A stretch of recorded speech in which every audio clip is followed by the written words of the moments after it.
This video is going to be our first video on arrays. So an array is a linear data structure, which means it's going to be on the lines, only a one-dimensional thing, at least in its base version. And we're going to use it to save us a lot of time and a lot of irritation in our programs.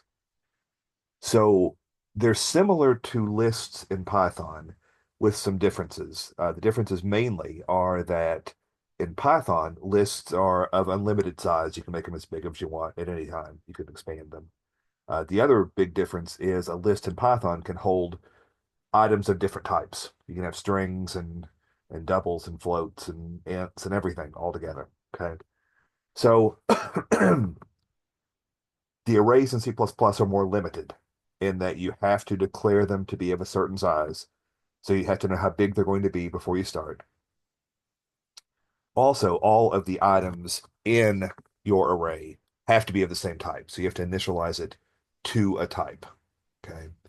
So that's really the big differences there.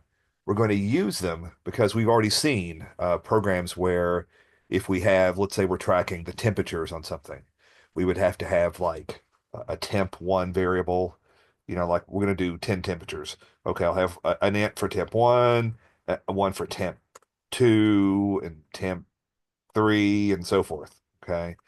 If I wanted to go through and print them, I would have to see out temp one, see out temp two, see out temp three. And it really, what if we had 100? It would really get annoying. Okay. So just like we simplified our code in Python with list, we're going to do the same thing in C++. Okay.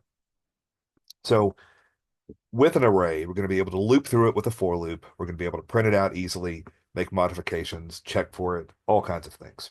Okay. So that's really why we're going to do these things. Okay. So let's talk about how we're going to declare an array. So I've got the code over here. I'm going to go to the server in a minute. Um, so when I say int a square bracket 5, close a square bracket, semicolon, what that's going to do, that's going to initialize an array of 5 integers. Okay. So I've got a picture here, or a simulation of what's happening in memory. Okay. So when we do this, the array itself, the A, now refers to this beginning memory address. And I've just made up one randomly here that looks like the format. Okay. So the computer is going to we want five, 1, 2, 3, 4, 5. It's going to reserve 5 blocks in contiguous memory. Each of these blocks is 4 bytes wide. Okay. Because that's how wide an integer is. Okay. So if you look here, and these are in hexadecimal, so they're a little weird, but you see this ends in a 0. This ends in a 4. This ends in an 8. Okay. And so forth. And then again, C is 12. And then that's going to be up to, that goes to 0. Okay. And that's weird because hexadecimal is base 16. That's weird. But anyway, so the basic idea is that when we address this, okay, we now have 5 integers to deal with. The first is a 0.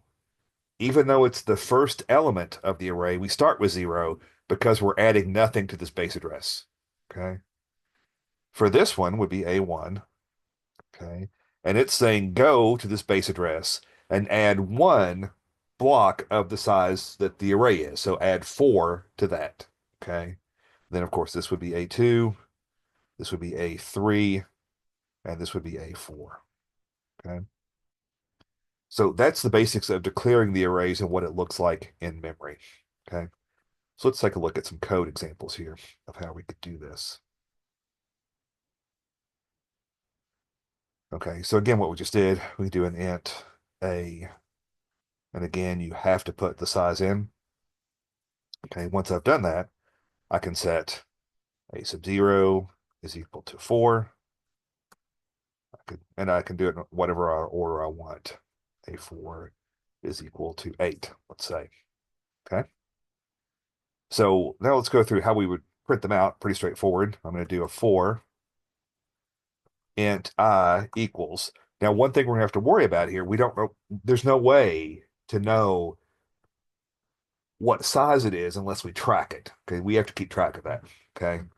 So in this case, I know that we're going to go from 0, less than 5, so it goes up to 4, plus plus. Okay. We have to deal with that size in a minute, but just to show the basics here. Okay.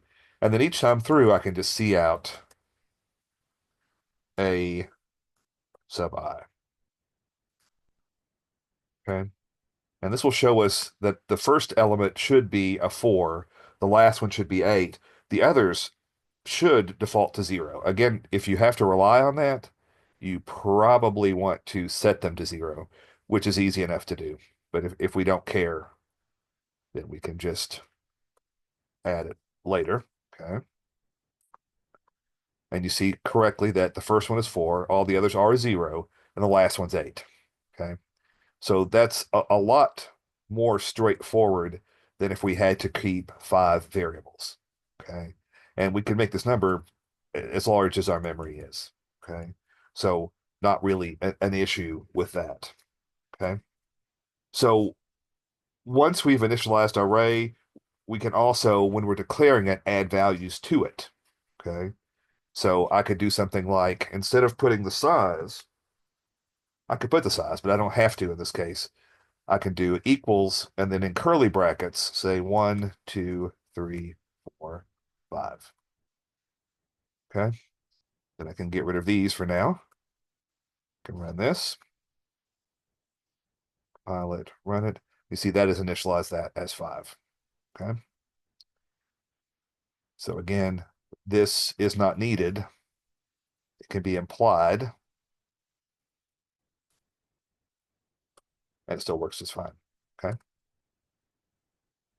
If I do give it a size here, but don't put in all the values, we can partially fill it, and that would just put the last two would be at 0. Okay. So you have some options there when you're putting it together. Okay. So that's called a partial initialization. Okay. So again, we have to be concerned that the uninitialized arrays may contain garbage values. So you have to be concerned about that. Okay. Again, if it matters that it's a 0, make it a 0. Okay. And to make it a 0, straightforward enough. In this loop here, I could just say that AI set it to 0 or 1 or whatever you want in the loop. Okay. So easy enough to do that. Okay. So as we've seen, we can output items using the out like we normally do. We can also use the CN. Okay. So the thing to remember here is that A is a memory address that holds the array, beginning of the array, right? A sub I is just an int. So I can do anything with it. Okay. So if I wanted to allow the user to initialize the array, okay, I could say cout number. Could do a cn on the A sub I. Okay, and that's perfectly legit. And then to print that out, we can just do our for int I equals 0, I is less than 5, I plus plus, cout A sub I.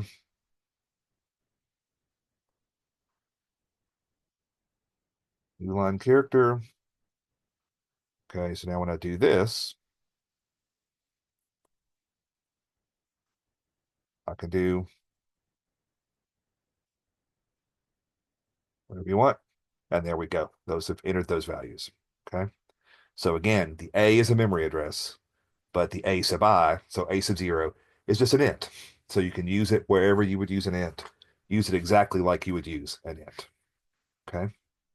So one of the items that or one of the problems we run into a lot is that in Python, if we have a list, if we give it an index that we've not assigned anything to, it's going to give us an index out of bounds there. Okay.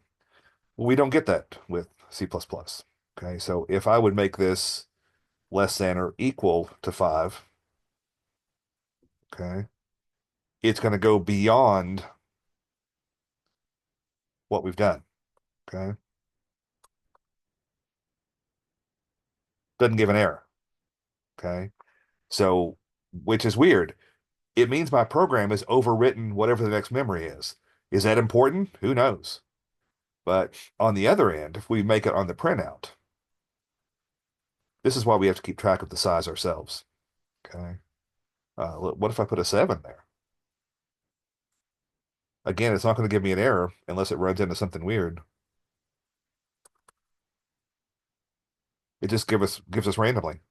This is whatever randomly happened to be there. Okay. So for that reason, we need to make sure when we're using arrays, what I would do always is I'm going to create a constant int called size. Remember, it's in uppercase letters because it's a constant. And then wherever I would use that, I would use the size. Okay. And you may have multiple arrays, in which case you may want to do something like the size of A would be A size. And if it was ARR size, whatever you want to do. But you want to keep track of that. Okay. So it's important that you have that variable. The other thing is that if you want to change the size of the array um, as you're editing the program, now once we've just declared A to be size 5, it's size 5. That's just all. But if we wanted to rewrite the program to make it 10, I could just change it in this one line. So it's very convenient. Okay. So it certainly makes sure that we do this. Okay. So we've talked about we can loop through to print out.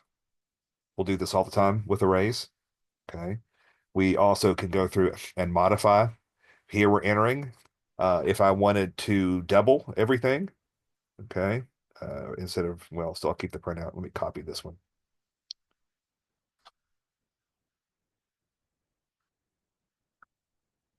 So just to redo this loop, but this time I'm going to set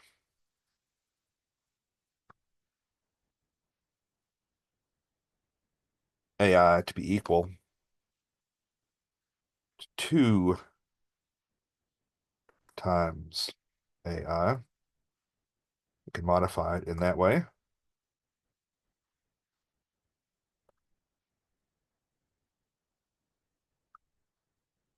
I put in 1, 2, 3, 4, 5. I got 2, 4, 6, 8, 10.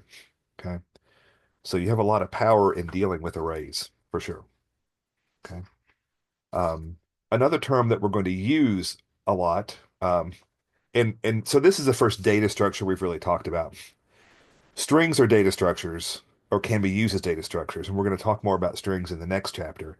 But this is the first data structure we're talking about. So some of the terms we've used, the linear data structure, it's just in one row. Okay. The other thing about arrays is that they are mutable. Okay. So when I'm doing this right here, this line, I'm changing the value of the array. Okay. And not all of our data structures are going to be mutable. Okay. So remember we have the size of command just to kind of see what's going on here. Okay, so if you ever wanted to infer the size of array, you can kind of get that idea. Okay, so I can do something like int s is equal to the size of a. Okay, and we'll just start there. Okay, what s? Okay, so we can run this at the end.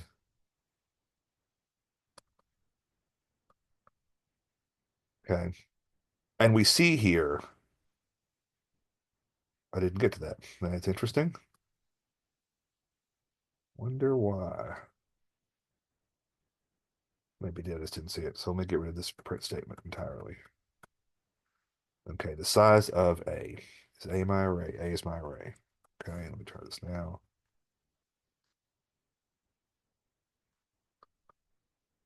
20. That's correct.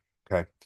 So why is it 20? It's the size of A is 20 because it's 5 elements that are 4 bytes each. So it's 20 bytes. Okay. So if we wanted to get the actual size of the array, how many atoms were there? Okay. We're going to take this size of A and we can divide it by the size of AI. Okay.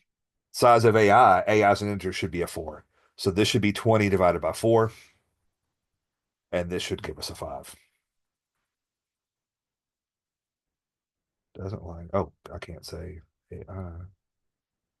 I can't say AI because AI didn't have a value there. I can pick any of them. Doesn't matter. If I've got an array, I've got a 0.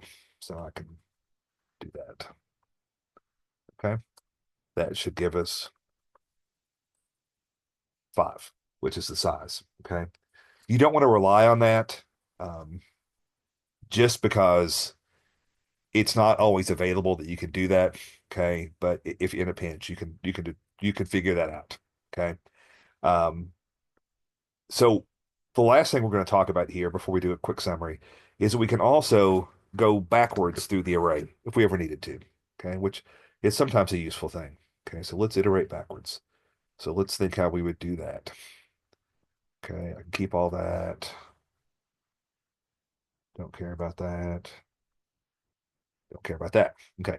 So if we're going to loop through backwards, okay. So the backwards part, we're going to have a for loop as before, I equals. Okay. This time we want to start at the last possible position, which should be size minus 1. Okay. We're going to continue along as long as I is greater than or equal to 0, because 0 is valid. Do an I minus minus. Okay. And then we do just like we've done before. Then we're going to see out the A sub I. Can't get my square brackets to work correctly today. Okay. So that should give us the reverse. Compile it. Doesn't like something. Oh, I didn't put an int there.